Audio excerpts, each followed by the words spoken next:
You ask Tiger to solve. This deals with linear equations with one unknown. The final result is n equals 3. Let's solve it step by step. Group all constants on the right side of the equation. Subtract 12 from both sides. Simplify the arithmetic.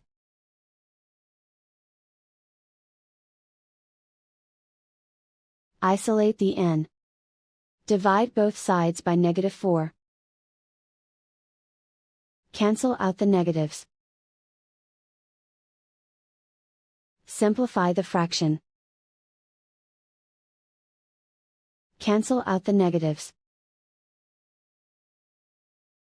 Find the greatest common factor of the numerator and denominator. Factor out and cancel the greatest common factor. And so the final result is n equals 3.